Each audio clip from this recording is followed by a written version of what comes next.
My best friend of 30 years was impersonating me at leadership conferences. I found out when an organizer called to confirm my talk. What I found changed what I thought I knew about 3 decades of friendship. There are people in your life who are such a part of you that when something about them does not add up, your first instinct is to look for the explanation that does not make them the problem. That tells you there must be a misunderstanding, that this person you have known since you were 6 cannot be the source of what you're looking at. That instinct lasted approximately 20 minutes, until the conference organizer read me the resume she had received. My name, my company, my years of experience, the projects I had led, the specific stories about my teams and processes that I had told Claudia in conversations I thought were only ours.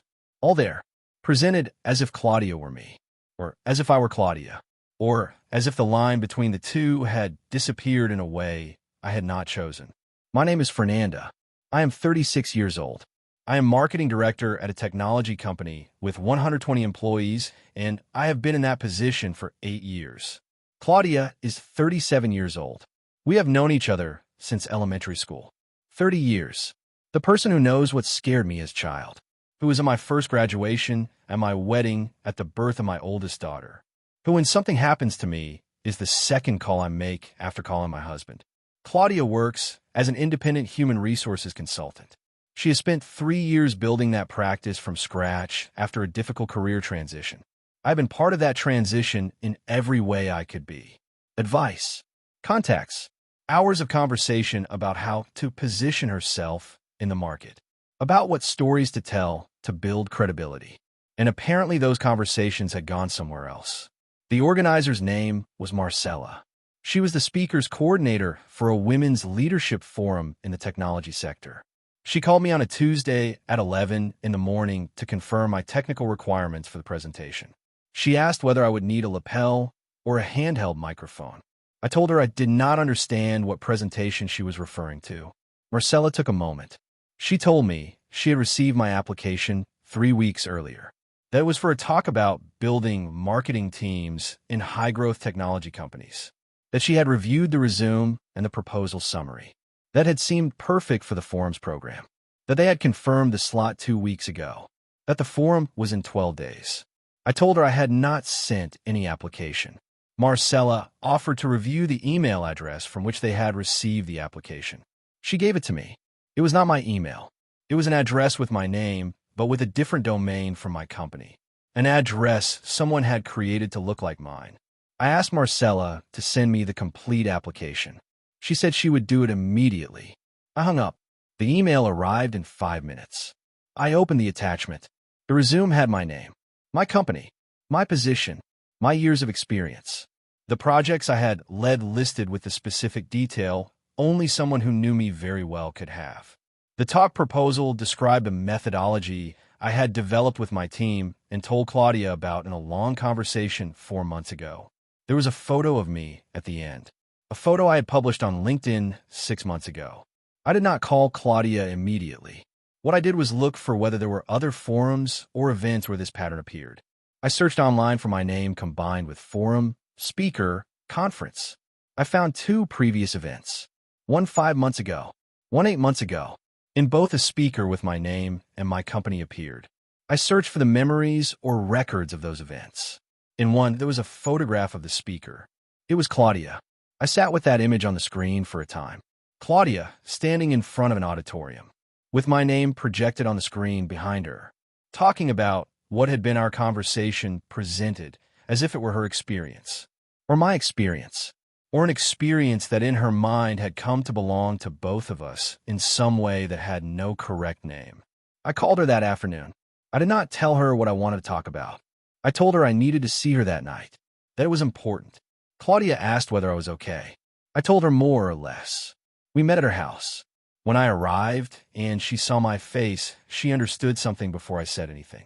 She did not say hello in the ordinary way. She asked me directly whether I knew about the forum. That question told me she had known I was going to find out eventually. That what remained was when. What Claudia told me over the following hour was the hardest to process of 30 years of friendship. She told me that a year ago, while building her consultancy, she had started feeling she lacked credibility in the market. that her potential clients wanted to see direct experience in technology companies, that she had always worked in the financial sector, that the gap between what the market asked for and what she had to show had felt impossible to close. Then in a conversation with me almost a year ago, I had told her how I had built my team in the early years, that she had thought that if she could tell that story on a stage, she could show the kind of experience clients wanted to see, that she had created the email address, that she had sent the first application, that she had been selected, that she had gone, that the talk had gone well, that the 2 clients she had gotten afterward had mentioned it as part of what had given them confidence, that she had repeated it, that over time she had found she could not stop because there were already clients who had chosen her based on that credibility. I asked her whether at any point she had thought about what she was doing to me, about my name being used without my knowledge in professional environments, about the fact that if anyone looked me up, they could find events where I had supposedly been that I did not remember, about my stories and my methodologies being presented as if they were someone else's. Claudia took a while.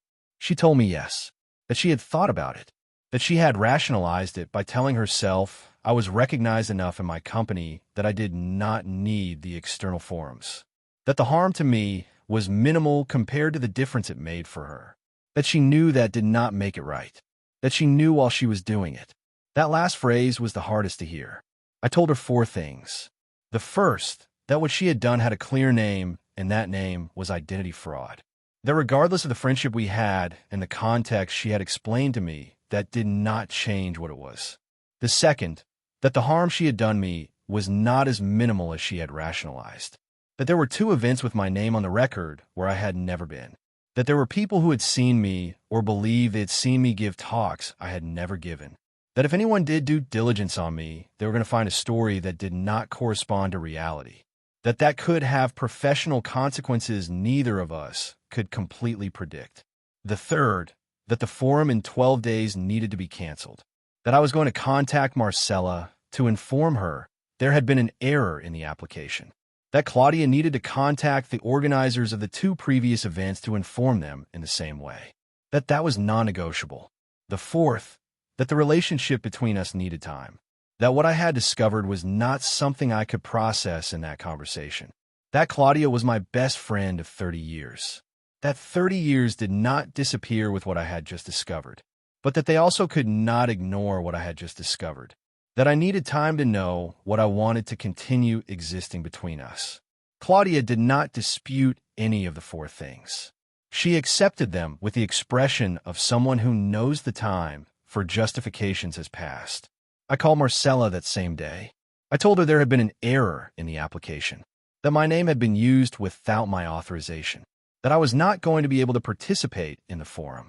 Marcella processed that with more grace than I would have expected. She asked whether there was anything she needed from the forum side. I told her no, that what I needed I was handling directly. Claudia contacted the organizers of the 2 previous events. She explained there had been an error in the speaker representation, without going into all the details, with enough clarity for the record to be corrected. For months have passed. The relationship with Claudia exists, but has changed. We have talked several times, not with the same ease as before, with the specific discomfort of 2 people who know that something that was solid has shown a crack that requires work, so it does not become a fracture.